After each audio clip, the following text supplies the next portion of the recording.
everybody, Josh here at Haylett RV of Coldwater, Michigan with the 6,659 pound Salem, because we don't want a 666 on the weight tag on this one now, do we? Rear kitchen model, super slide, rear kitchen, big windows on both sides, little camp kitchen outside, kitchen inside, really fun, flexible floor plan that is potentially half-ton towable. And it's interesting because this one gives us it's portable enough that I think you could move it around, but it's big enough when you get there. It feels like it's something that could just as easily work on a seasonal site. It's a really awesome, flexible, multi-function floor plan like that. Now, this is a great floor plan that even though it only has one slide, it looks and it feels much, much larger. I think due to the way that you have these big windows on both sides of the RV. But before we get into all of that in detail, I want to kind of just give you a couple details on a few little glitchy things I noticed. This RV was here for some repairs when the folks actually decided to trade it in. So there's a few things here that we've noted that look like they were in process of being addressed. Now, since the ownership of this RV has changed hands, what I don't know about everything I'm about to show you is like, what is the current status? What is the long-term intention? What is going to be happening here? My goal is to give you the information on what I can see so that you can ask the questions that are important to you when you contact a team member. Now, first thing I noticed is over here, this backsplash was pulling away. Probably just needs, glued back down in place. And you can see how a couple little pieces of tape notating that effectively. And that's basically what I'm looking for around here. I noticed on the driver's front corner, like beside the bedroom window, a couple more pieces of this little blue tape outside, but I didn't see why they were there. Like right here, what I can see is a wall panel has popped a little bit. And over here, it looks like a piece of, trim or molding covering a pair of wall panels was actually just mounted not over the wall panel seam, so you can actually still see the wall panel seam. Now, these are small fit and finish kind of glitchy issues. The only thing I've seen in this RV that gives me a moment of, kind of serious consideration is these two top front corners. If you look at them at a glance, I went, oh crap, we had a leak over here. But what really kind of baffled me is they're solid as a rock. They're not soft. They're not squishy at all. Now, it is certainly theoretically possible that there was a little bit of a seam failure here in the past, and it could have been enough humidity or moisture or whatever that it caused that rippling wallpaper right there. But the fact that it's all still solid tells me if that happened, they must have noticed it right away and resealed it right away. So this is definitely an area that, I'm not trying to say, ooh, don't worry about this, guys. I'm saying this sends up red flags. I get it. And it bears further investigation. But with my experience and what I've seen, I don't really exactly understand the specific source of where that came from, nor does it appear to be anything structural that has caused that. And if that's like an all stop for you, I get it. That's why the first thing I wanted to talk about in here is the stuff that would have concerned me if I was buying this thing. I don't spend my money any different than the next person. Frankly, I pinch pennies till Lincoln squeals. So if there's something that might cost me money long-term on a repair, I want to know right now. I want to know up front. I don't want to know after. I got my home inspected before I bought it. We have no problem at Haylett RV, by the way. If you want to hire an independent RV inspector, do it. We're not perfect. We actually had someone do that recently. They caught a little spot on the roof that we didn't catch, and I was really glad that they did, because that meant that we were able to get that fixed and addressed for them before they took the RV home, and something that wasn't a problem yet, but would have become a major problem, was addressed proactively. Everybody won, That's what I want to see. So beyond that, what I can tell you on this RV is it needs a good deep cleaning. I don't know how well that's really showing up on camera here, but when you walk through it in person right now, you're like, oh yeah, that really needs a good cleaning. That is normally something we would like to have accomplished before somebody takes the RV home, but understand, sometimes something comes in and somebody jumps on it so quickly, we haven't yet had the opportunity to do that. So in theory, long term, that's definitely something we'd like to have done for you. And my whole goal with this part of our video is to give you the information so that you can make an intelligent, educated decision on which RV you're buying. And I hope you appreciate the extra time and effort there. Now, all that being said, it's a pretty good floor plan. Very popular one, even still in today's market. Let's see what she has to offer you. One of the nice things here is the extra interior height on this one, although it does seem to be about like a 50-50 feature nowadays, but we have a 6'9" linear interior ceiling, meaning flat inside, but it is vaulted outside, so it's not like you got to worry about water pooling up and buckling in the air conditioner or something like that. We have, again, awesome window coverage in this one. Those are a pair of floating pushback recliners. So if you want to twist and shout them, you can do that a little bit. And this is actually kind of the predecessor to today's Versa Lounge in the Salem and Wildwood series, where you've got a, we're going to come back and look at this, but a lot of storage below the seating over here.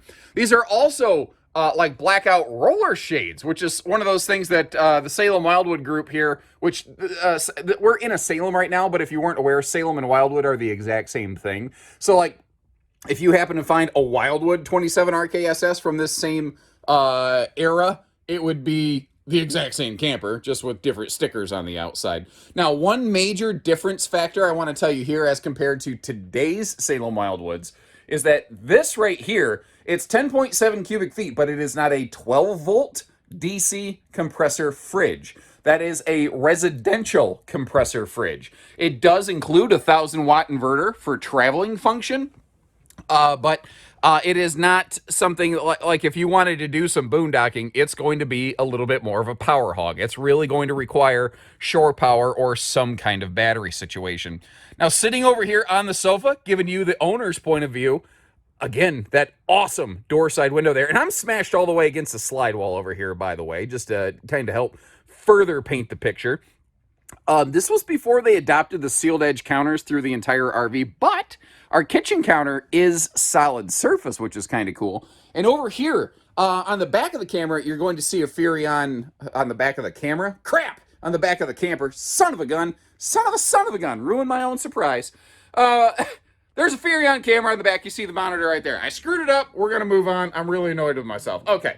Awesome prep space. And note the easy reach power outlets right here, which is very cool. But one of the things rear kitchens are going to do for you better than like a rear living room is storage. So when we start opening all that up, you can see all the good space that they really utilized very well here.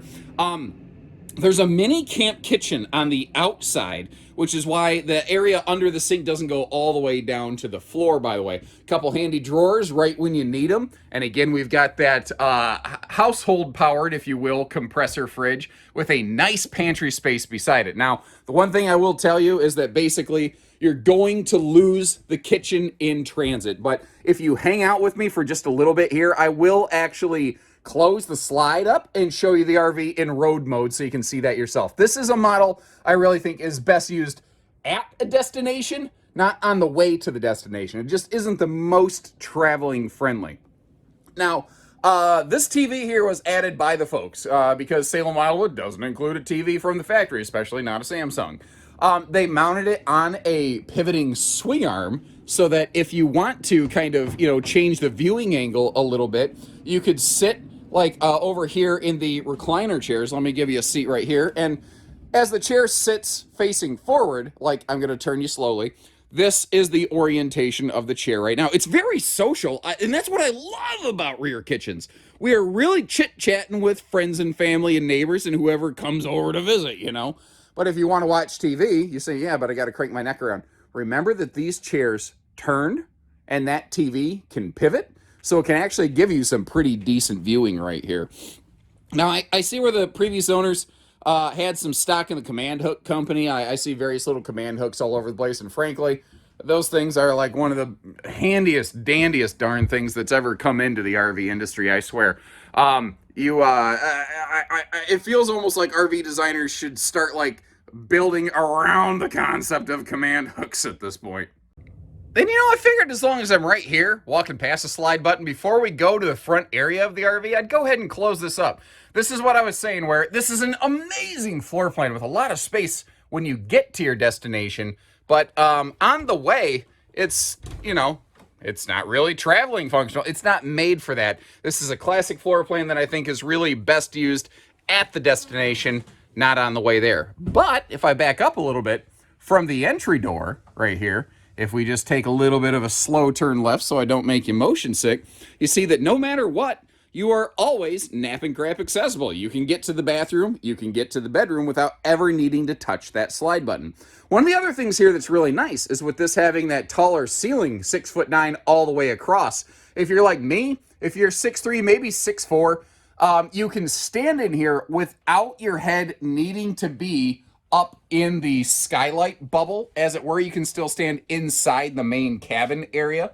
And then over here, again, the RV needs a little cleaning. Looks like we got ourselves a little dead stink bug over there. But we have ourselves a handy floor-to-ceiling like linen cabinet. And it's a small thing, but just having a light switch to get the lights in here is so, so handy, especially with a taller ceiling. Back in the bedroom here, these are mirrored wardrobe closets, by the way. I just, again, have them open because I was looking at and investigating the little wrinkly paper here. It is possible this RV was stored in a place that had high humidity and, some humid, warm air got trapped up in those cabinets right there. It's, again, very possible this RV had a brief seam failure at the two endpoints of the front termination strip. Standing here right now, can't guarantee which one it might be. But again, my goal is to give you the information where you're armed in a way that you could ask the questions that are important to you, Now, this is a Camp Queen, but an interesting thing on the Salem Wildwoods is they have a huge open area here at the base of the bed where if you wanted to put a longer True Queen in there, you could. And I like how the folks put the shoe organizer in here. I like how Salem Wildwood is doing it in today's market instead of just leaving that wide open. But what they are still doing is if you need to, you can actually use the space to access the front passenger compartment in case cargo shifts on you in a way that becomes, difficult to access.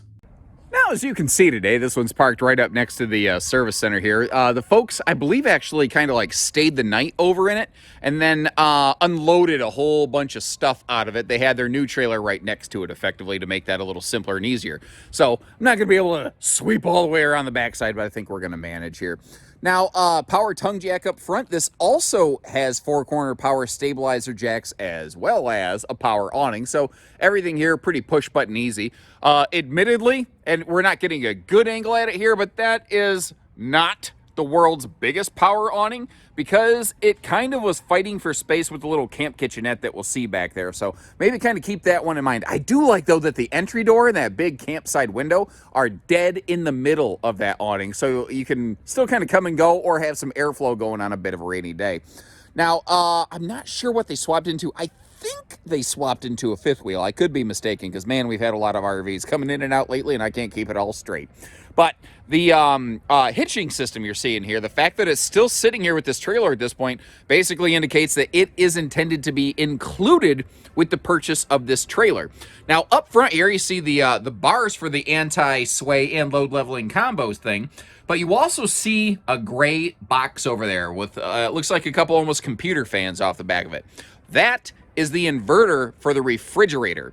So once again, remember, this has a residential refrigerator to keep that thing running in transit because it doesn't have a propane side. It's not 12 volt. This was made before Salem, or by extension, the clone of Salem. Salem and Wildwood are the same thing if you were not aware. Before they had been really the trendsetters that switched over to 12-volt refrigerators. So, this is 110. You can still operate the fridge in transit. Just kind of keep that in mind. Now, over here, again, we've got that little mini camp kitchen. That is what I call kind of a dog dish sink. It's not a real sink with a drain, which is absolutely my preference. Basically, it's just a little wash basin. I do like that it's deep enough you can actually get your hands in there, where most of them are not, which is why I call them a dog dish. They're just not deep enough to do anything but, serve a dog a bowl of water, basically. Oh, the tires. I saw it over here. There it is. The tire's birth date by the Michelin Man is 5317. That means that these tires were made on the 53rd week of 2017 or something like that. So the tires are, depending on who you talk to, of an age where you should consider replacing them, or at least really start keeping an eye on those things. On the back here though, you see there is a gas grill quick connect, and I kind of called it a camp kitchen. That's because the grill actually rides on the bumper, and then it swings around to the sink side when you're ready for it, or you can just leave it right there the whole time. The slip cover on the spare tire has a little bit of wind tattering here, which tells me they did use this for towing, not just for parking. And little things like that, I get that they're cosmetic, they're unsightly. At the same time though, that spare tire cover is doing its job of keeping the tire protected from the brunt of weather exposure. Now, as we saw inside, I think we did, I can't remember, I know I meant to show you, but the Furrion monitor for that Furrion backup camera is there, which is nice because there's a lot of times I've seen people trade something in that have a backup camera and they forget to provide the monitor with it. Obviously, these folks, didn't do that there. Now, something I'm noticing here, I'm trying to do a better job of pointing this out when I see it. I see a gray tank pole back here, but it actually does go up to a single centralized outlet point. That's cool. So that gray pole right there is for just the kitchen gray tank, because if you look at the holding tank capacities on this, like if you look at fresh gray black, you're like, wow, the gray water is way bigger than everything else, because it has two gray tanks. You have a gray tank for the bathroom, you have a gray tank for the kitchen, then a single fresh tank, a single black tank. But you can see how they do all meet up right there. That is cool. Most of the time, when you have a rear kitchen and a forward bathroom, you get two separate outlets. So that's a nice convenience factor right there. Now, the roof is walkable. It just doesn't have a ladder on the back. And this was made before this brand started to enclose their underbelly. So this doesn't have that really cool heated enclosed accessibility like the new ones. The tanks are exposed. What's interesting is the plumbing is not. The plumbing is actually run through the floor construction. I'm not telling you it's heated and it's insulated. I'm not telling you it's 4 seasons. I'm just telling you that it's not completely ignored, if that makes sense. So if you appreciate the way we show you the good with the bad with everything in between, and even coming out here in the freezing cold to get you this footage in mitten season here in the Michigan mitten, then hit that like button on the video and subscribe if you haven't. Catch us on the next one. And if you're curious about this one, I'll leave you a link in the video description. You can check for pricing and availability, get more information there, and call our team at any time. So take care, stay safe, have fun, and stay warm, everyone. Look at the energy power. It's like, tell me you have absolutely no idea what to call your product without telling me you have absolutely no idea what to call your product.